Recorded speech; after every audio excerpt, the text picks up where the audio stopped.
Nako, isang matinding bangungot po ang dumarating ngayon sa ICC. Dahil po mismong presidente, pinatawan po ni Donald Trump ng US ng sanction. No? Maraming posibilidad na talagang ito ay malulusaw na. At alam natin, yung mga ginagawa dyan sa ICC, isang publicity na lang. Nagtataka ka, no? Ang tagal ni si Tatay, ang tagal hatulan ni Tatay Digong, no? Para bang may nagko-control sa kanila. Yan ba ginawa? Tanong ko lang ha. Tanong lang to.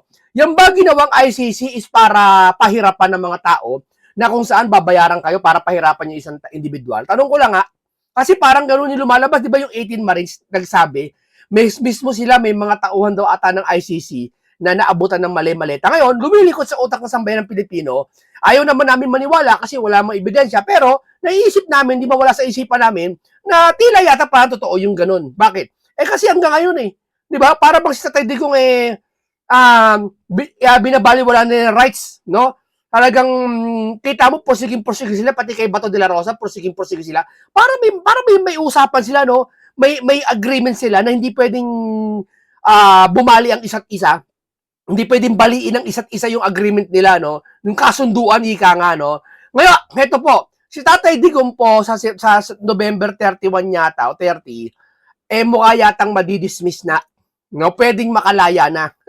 No? Pero dito muna tayo sa sanction na to. Sanction. US sanction, pinatawan ng sanction ng ICC president.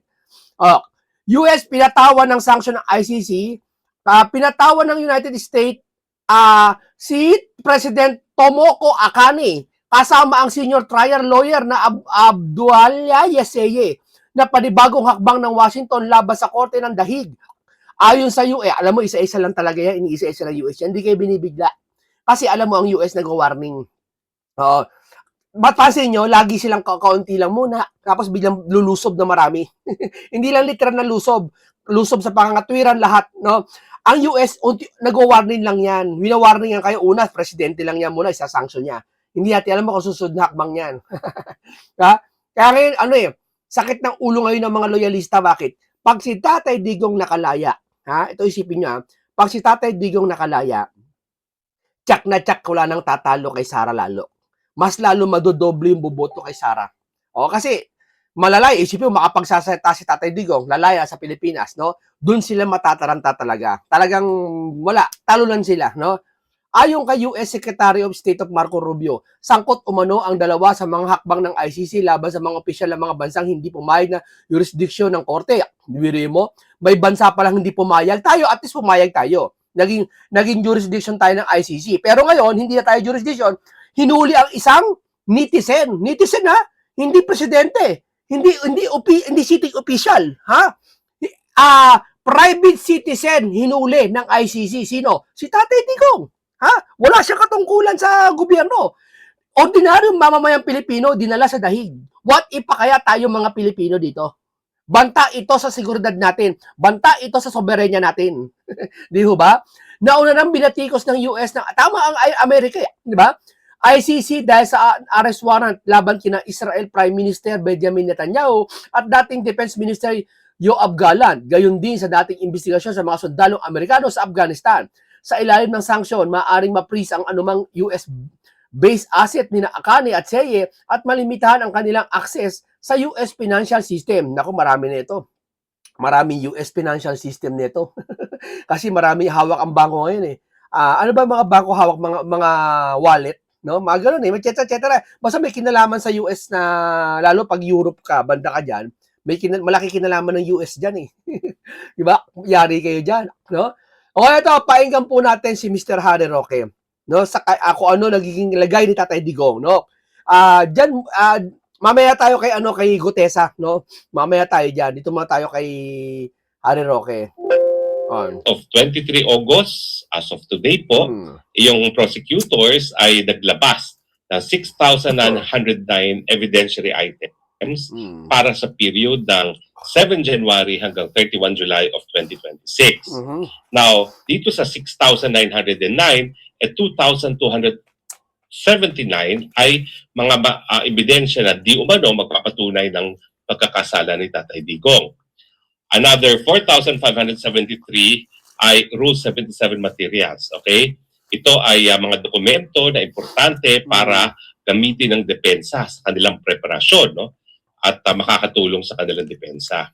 At kasama dito sa dinisclose ng prosecution ay 57 na mga ebidensyang pwede magpakita na walang pagkakasala si Tatay Digong. Yun. Ibig sabihin, dahil paparating na po ang petsa na pagsimula ng trial, unang-una, siguro po wala nang bagong ebidensyang mailalabas dyan kasi ang paglilitis po ay magsisimula ng 30 ng Nobyembre at kung hindi po ako nagkakamali, natapos na yung time frame para magsumite ng pre-trial briefs. Biri mo tulong-tulong sila dito Kung mapatunayan yung totoo siya sabi ng isa sa mga Marines na nabigyan daw yung ICC ng maletang pera, mananagot kayo.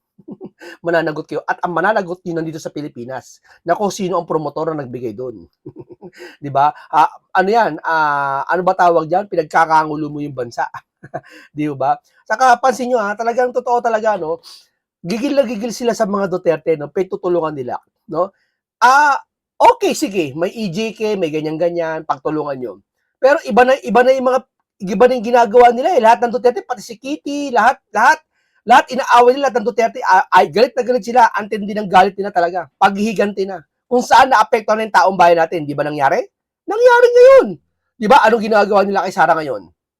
I-impeach, pagtulong-tulong sila. Pero yung nangyaring kasalukuyang malaking issue ng flood control, baliwala sa kanila.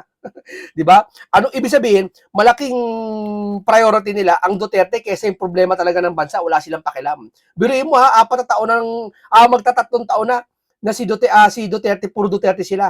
Wala silang pakialam sa mga kababayan natin. Wala. Diba? Puro Duterte lang sila ngayon.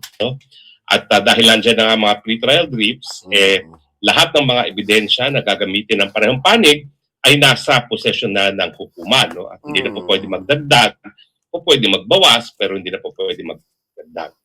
At tuloy-tuloy na po ang paglilitis kay Tatay Digong sa 30 ng Nobyembre 2026. Ang pagkakaiba po sa ibang pagbibisa ni Tatay Digong sa 30 ng Nobyembre, kailangan physically umattend na si Tatay Digong. Marami nagsasabi sa akin, ano bang tingin mo sa kaso? Well, ako po, ang tingin ko sa kaso, mas malakas na yung probability na baka pakinggan ng hukuman, lalong-lalo na yung presiding judge ng trial chamber ay medyo may edad na rin, si Judge Carver, yung sinasabi ni Tatay Digong na baka hindi na niya kaya humarap sa paglilitis. Wala na, sabi niya, hindi na masyado hindi niya daw kilala abogado niya matanda na, ibigay mo ilang taon na, 83. Sipin mo naman, nakita natin si Tatay Digong nung presidente pa siya, di ba? Nung 2017-18, di ba? Nakita niyo naman, di ba, hindi makatayo. Inaalala yan sa stage, natutumba-tumba na. Tapos may tungkod, mahina maglakad. Sipin mo, 70 pala siya noon, 78 pala noon. Ngayon, 83 na siya, wala pa exercise siguro, doon siya sa, stressful siya doon kasi nasa loob siya ng ICC, detention. Sipin mo, sino hindi manghihina, no? Sino hindi, yung katawan mo, manghihina talaga ng sobra. Diba?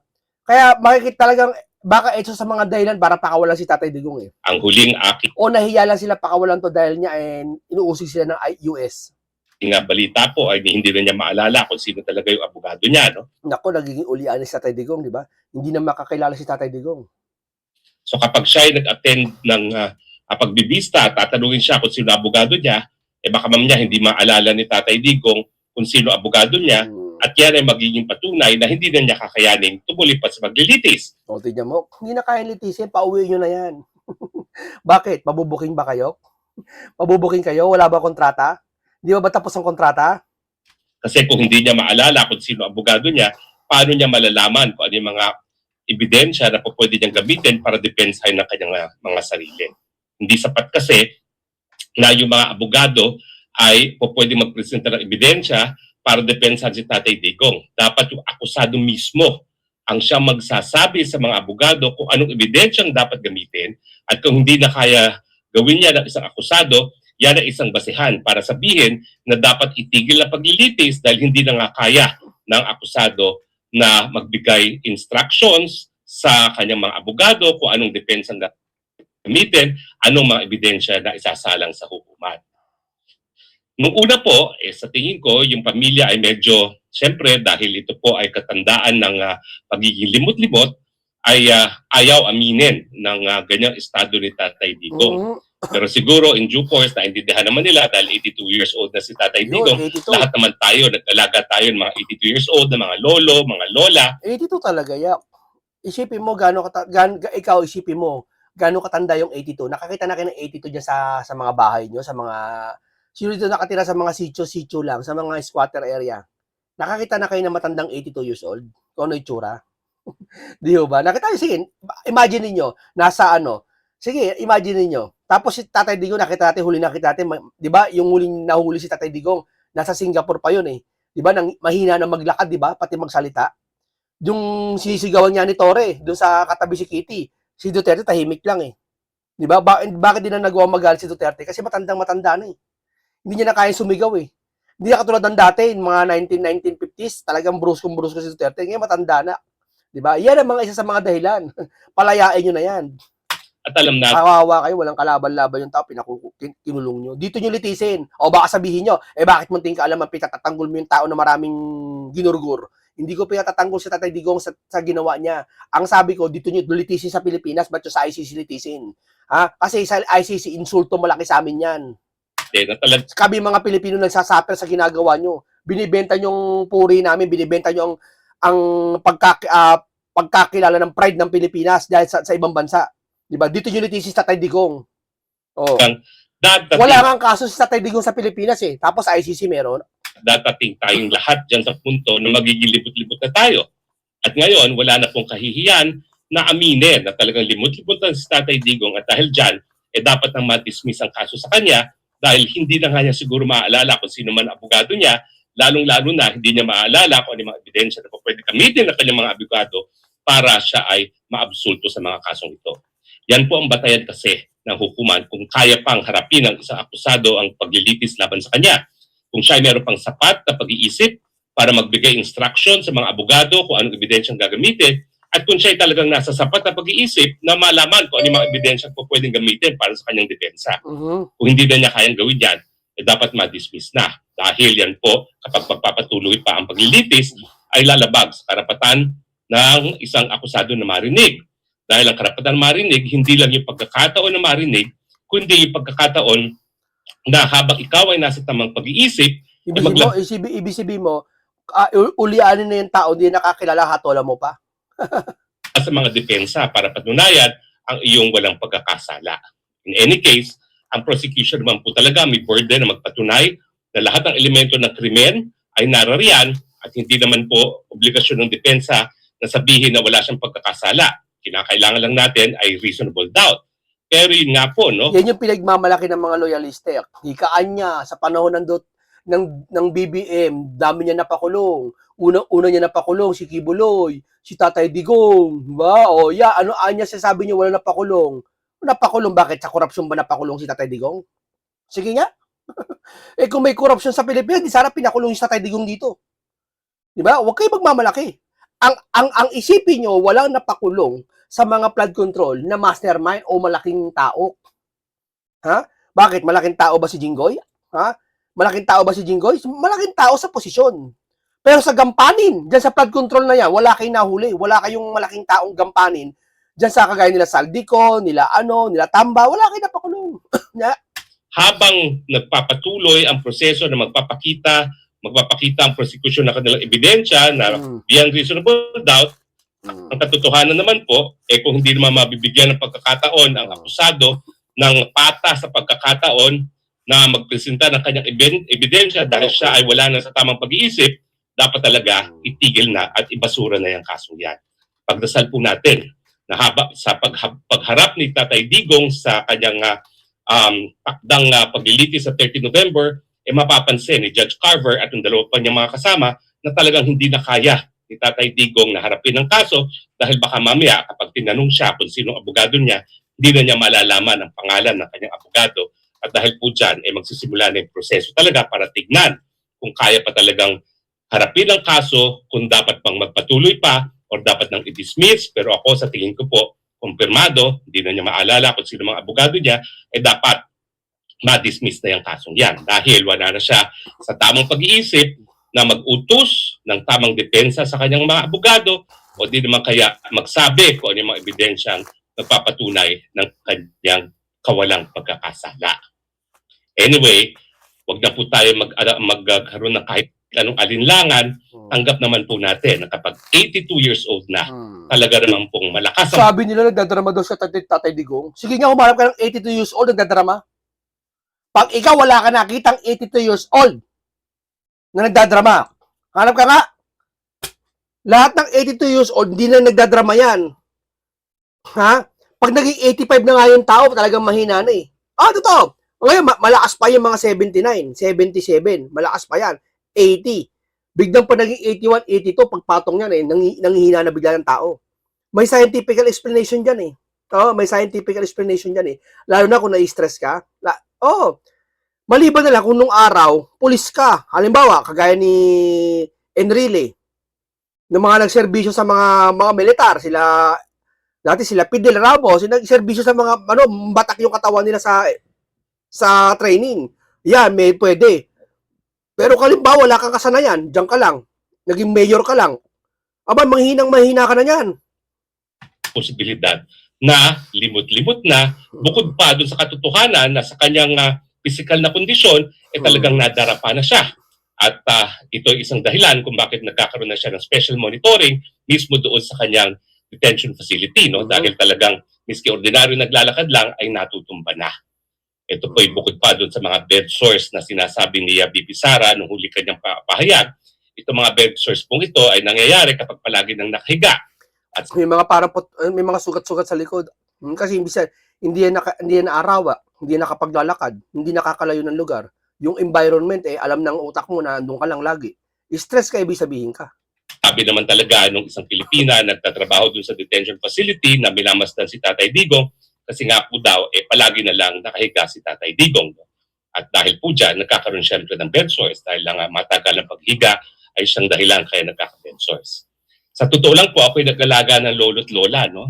Talaga pong, dahil ako lang natira sa Pilipinas, inalagaan ko sila mula 80 anyos hanggang sila'y pumanaw ng mga around 85, yung aking lola, 87 yung aking lolo.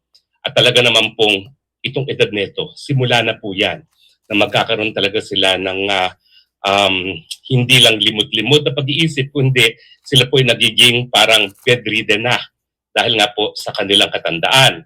Lalong-lalo na kung wala namang pagkakataon na magkaroon ng regular exercise gaya ng paglakad-lakad na hindi naman po pwedeng gawin ni Tatay Digong habang po siya ay nakadete na.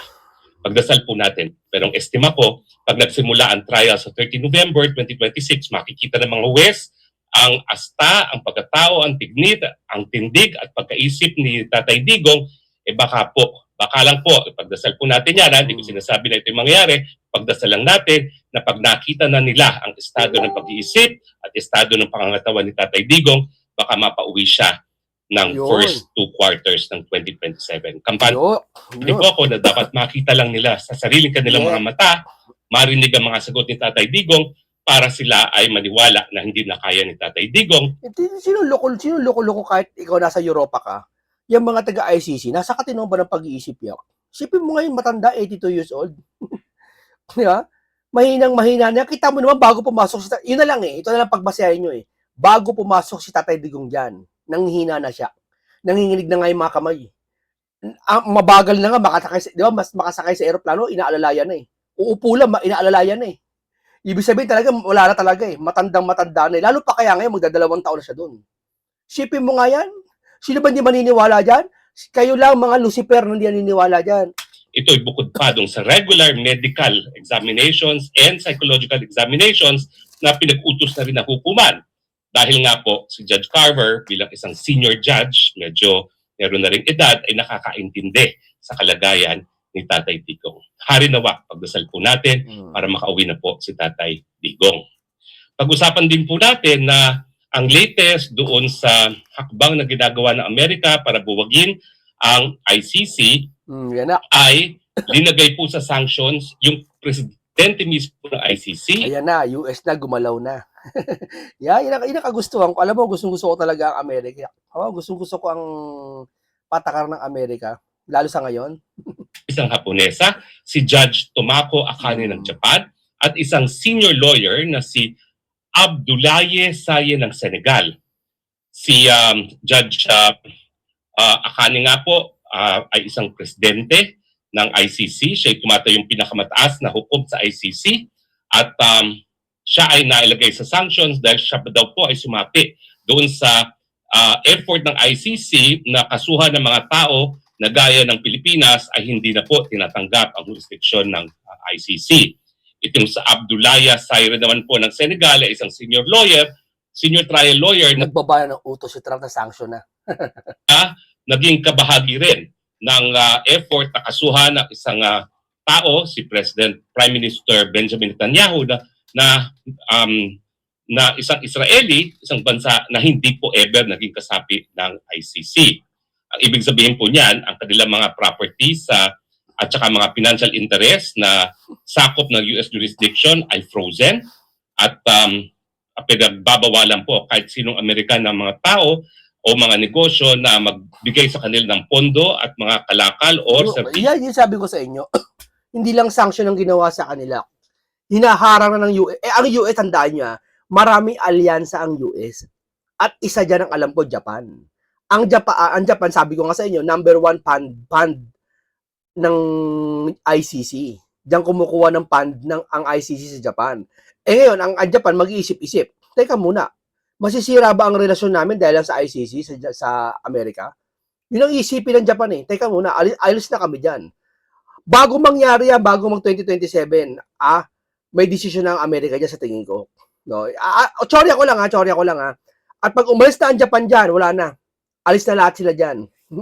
I-dismiss nyo na si Tatay Digong. So, sabihin nyo na lang, nahiya kayo, i-dismiss. Nahiya siguro sila. O natatakot lang sila sa Amerika. At sila po ay linalabas doon sa American financial system. At meron din po silang ban para pumasok ng Amerika. Now, a matter of time po, bago talaga sumuko ang mga empleyado ng ICC na merong financial sanctions, kasi bagamat ang bangko ng ICC ngayon ay mga European banks. Nako, empleyado ng ICC, sumuko na.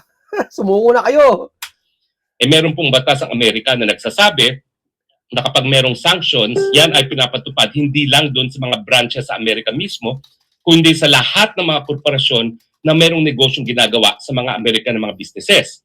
At habang nagkakaroon po yan ng tinatawag nating money transfers, mga pondong dumadaan by wire service, doon sa mga American wire transfer system at wala naman po ibang alternatibo kung hindi yung mga American system na yan, ay hindi dapat sila magkaroon ng any financial transfer. Yun, totoo talaga yun. Lahat ng ugnayan sa Amerika, puputulin ngayon ng Amerika sa inyo. Mahirap yan, nasa Europe ka. Hindi ka tulad sa Pilipinas, meron tayo dito. Sila sa Europe, maraming transaction doon na mula sa Amerika. Yeah? Transactions. Ibig sabihin, mawawalan po ng bangko itong mga opisyalis nito. Kapag wala pong bangko, mahirapan talagang mabuhayan. Dahil miski kunin nila in cash ang kanilang mga... Anong gagawin nyo? Anong sasahurin ng mga empleyado ng ICC dyan? Sige, ano papasahod nyo? Di ba? Kaya nga ibang bansa kumukuha sila sa ibang bansa para ponduhan yan eh. Number 1 nagpupondo dyan ang Japan. Ano gagawin nyo pag nagkalasan yung mga yan? Saan kayo kukuha ng pera? Gutom kayo, Tom Goods kayo. Yeah? Sweldo sa ICC, magbabayad. Salamat sa Amerika. Dahil ang Amerika po ay talagang, wag na kayo maglaban. Aminin nyo, tandaan nyo, kahit sa kapanahon ng kaharian nung araw, sumunod ka sa pinakamataas. Wala kang magagawa eh. Yeah? Ang Amerika, sumunod tayo. yun lang. Hindi mo tayo papasakop eh. Ibig sabihin, maganda ikabubuti naman yun eh. Yeah? Sila ng cash, karamihan naman po sa kanila. kanila. Kaya gusto ko Amerika eh, pati yung batas sa kanila eh. Gusto ko yung batas sa kanila. Ay hindi talaga nakatira sa dahig, nandun lang sila dahil sa kanilang mga trabaho. So sa tingin ko po, bukod pa doon sa paparating na pagliliti si Tatay Digong kung saan magkakaroon ng pagkakataon ng hukuman na tignan mismo ang kalagayan ni Tatay Digong sa kanyang physical na kalusugan at kanyang mental na kondisyon, ayan na po, napapabilis na po parte ang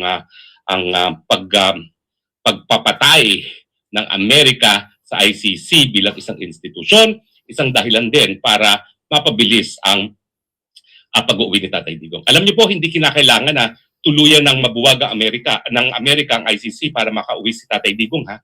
Sapat na po siguro kung gagamitin ng ICC si Tatay Digong bilang ehemplo na kinikilala nila ang Parang hostage, no? Ginagawang hostage si Tatay Digong, eh. pagkakamali nila na sila ay nagpupumilit na Hindi, tsura ko lang yun. mag-exercise ng jurisdiction, gayong ang Pilipinas ay bumitiw na sa ICC jurisdiction. Kapag ginawa nila ito po isang napakalakas na pamamaraan para makumbinse yung iba pang mga miyembro na hindi pa bumibitiw. Dapat ibalita sa buong mundo. Alam ko, nababalita yan, eh. Kaya takot sila, siguro pinag-iisipan pa nila, i-convict si Tatay Digong. Di ba? Kasi pag kinonvict nila yan, kauna-unahan isang bansa nag-convict ng isang hindi nasakop ng jurisdiction. Huwag yung pagpilitan sakop kayo ng jurisdiction. Hindi tanga mga Pilipino. Kayo mga taga-ICC, hindi eng-eng ang mga Pilipino para ganyan ninyo. Dito lang mga politikong kalaban na nagsasabi niyan na may jurisdiction pa daw ang ICC sa Pilipinas. Kaya nga bumitiw, eh. Ano pa silbi kung bumitiw? Di sana huwag na palang bumitiw. Di ba? Ano pa silbi na bumitaw na? Di ba? Anak ng teteng. At nag-iisip na bumitiw na baka naman maamin na ng pagkakamali ang ICC, i-atras na ang kaso laban doon sa mga bansa. Hindi aamin yan, ICC na yan. Sana hindi naman kasapi ng ICC, kasama na po dyan ang bansang Russia, ang bansang... Sasabihin niyo, hindi nasusulan. Sinong taong hindi nasusulan ng malaking pera? Lahat ng tao nasusulan ng pera, tandaan niyo yan. 'Di ba? Ako mismo umaamin ako. Hindi ako nasusulan. Pero baka hindi ko sigurado baka dumating yung panahon na matukso ko. Kaya nga lagi tayo nananalangin, eh. Ama, ilayo niyo kami sa tukso. 'Di ba? Kasi hindi tao lang tayo, mahina tayo, eh. Hindi natin alam baka balang araw tayo naman manok matukso, 'di ba? Ng Israel at syempre at ang bansang Pilipinas. Kung ako naman ay estado na kabahagi ng ICC at nais ko pa talaga mabuhay ang ICC, gagawin ko na yan. Iatras ang kaso laban kay Netanyahu, laban kay Vladimir Putin at laban kay Duterte, kesa naman tuluyang mabuwag ang hukuman dahil mas mabuti na nga na meron tayong hukuman. Totoo yan. Isa sa mga dahilan kung bakit pinag-iinitan kayo ICC kasi may mga, alam ko si Tatay Digong na nakakulong yan, eh. Nakikita nila talagang masigasig pa rin kayo. Kahit, para bang ano ba gusto niyo palabasin? Bakit ba gusto niyo manghuli ng ibang bansa? Diba? Nasa modern era tayo. May mga electronics tayo. Ang China, modern na. Ibang bansa, modern na. Dito lang sa Pilipinas, hindi modern, eh. Naalala ko yun, MBI. Hanggang ngayon, MBI, pila pa rin, eh. Pila pa rin. Sabi ng mga nasa comment section, no? Hanggang ngayon, nasa computer era na tayo. Pila pa rin ng MBI. Ano ba yan? Diba? Sa ibang bansa, eh, wala na, eh. Computerized na lahat, eh. Diba? Wala tayong magagawa. Nasa hula ng Biblia yan, eh. Lahat ng kaalaman ng tao, lalago, eh. Diba? Tanggapin mo yan. Diba? So, ibig sabihin, sumakay ka sa panahon ngayon. Diba? Na modern na tayo. Modern ka na, tapos nanguhuli ka pa sa ibang bansa. Yung ICC, uhuli mo pa yung individual sa ibang bansa. Sa iba't ibang bansa, manguhuli ka. Anong gusto mo? Maghari ka sa buong mundo? Hindi po pwede yun. Diba? Tatakbuhan ang mga biktima ng mga pinakakarumal mo. Kaya tama ang Amerika, eh. Ako, bilib ako sa Amerika. Sa kanilang ginagawa. Salamat sa inyo, mga kay-US President Donald Trump. Salamat dahil yung ICC na yan, pabuwagin nyo po dapat yan. Kailan po may kakayahan bumuwag dyan. Nakahanap sila ng katapat. Mga krimen kapag wala na pong lokal na hukuman na po pwedeng magbigay ng katarungan. Pero gaya nga po ng Pilipinas, hindi naman po saradong mahukuman. Lahat na nagsasabi na sila hindi umano naging biktima ni Duterte, so pwede naman po silang maghain ng kaso sa Pilipinas. Bakit? Kung alam ba, hukuman ka o Supreme Court ka, galit ka kay Duterte, no? Medyo may pagkabayas ka, halimbawa lang. Bakit di mo ito kasuhan si Duterte? Hanapan mo na ebidensya. Yung mga ebidensyang ipinasa sa ICC, dali mo rin sa Pilipinas. Kasuhan mo ka mo. Di ba? Patayin nyo. Akala ko ba may nabata sa Pilipinas, hawak nyo nga lahat, di ba? So kung nais nila talagang isalba ang ICC bilang isang institusyon dahil kinakailangan natin na yung mga bansang hindi na gumagana ang hukuman ay magkaroon pa rin ng pamamaraan para magkapagbigay ng katarungan sa kanilang mga mamamayan, i-dismiss ang kaso kay Tatay Digo, kay Putin, at kay Netanyahu. Well, yan naman po ay kung gusto talaga nila na wag nang mabuwag ang ICC gaya na nangyari ng nauna. Hindi nila pwede ito corner sila dito, eh. Ito sa ICC, tama si Ari Roque. I-dismiss niyo si Netanyahu, si Gallant yun, di ba? Gallant, saka si Vladimir Putin, si Benjamin Netanyahu ng Israel. I-dismiss niyo. Hindi nila gagawin yun. Bakit? Kasi magiging bias sila sa ibang bansa, pati kay Duterte. Alam nga naman, i-dismiss lang nila si Netanyahu, pati si Vladimir Putin. Si Pangulong Duterte, hindi nila di-dismiss. Ibig sabihin, natakot lang sila. Kaya ang gagawin nila para pride, hindi nila di-dismiss yan. O sige, mas maganda yan, hindi nyo i-dismiss si Benjamin Netanyahu, hindi nyo ma-dismiss. Bakit? Lalo kayong isa-sanction, lalo kayong bubuwagin ng US. Kaya ano sila no choice sila ngayon eh. No choice sila. Anong gusto mo? I-dismiss kayo? Ay dismiss nyo lahat ng mga dyan? Hindi po pwede i-dismiss nyo si Netanyahu yan. Netanyahu lang. Dapat i-dismiss nyo lahat kung mag-dismiss kayo ng tao. Di ba? Kaya corner sila sa pride nila eh. Kaya dito, talaga bubuwagin sila ng Amerika. Nagkaroon na po kasi ng naunang tangka na magkaroon ng ICC. Pero hindi po yan nagkaroon ng katuparan dahil nga po hindi sinuportahan ng mga makakapangyarihang bansa. Kasama na po ang Estados Unidos. Kung ayaw nilang maulit muli ang nangyari dun sa naunang International Criminal Court, sana po i-dismiss na ang kaso laban kay Tatay Digong, laban kay Netanyahu, at laban kay Putin. Well, maraming salamat po sa inyong patuloy na pagtangkilik ha, at sana po. Okay, maraming salamat sa iyo, Atty. Harry Roque. At kay Tatay Digong, abangan natin, madi-dismiss na yan. No? Ilang buwan na lang. Baka pag na-dismiss na, pauwiin nyo na. Baka pamasahe pa namin pauwi mo dyan ha. Aeroplano namin, gasolina ng aeroplano namin ginamit dyan. Lahat, tauhan ng gobyerno ng Pilipinas ang ginamit dyan. May mga sahod yung pera namin ang ginamit. Titindi ng mga to, no? Mga ICC na to. No? Okay, maraming salamat. Hanggang dito lang po. Paalam po sa inyong lahat.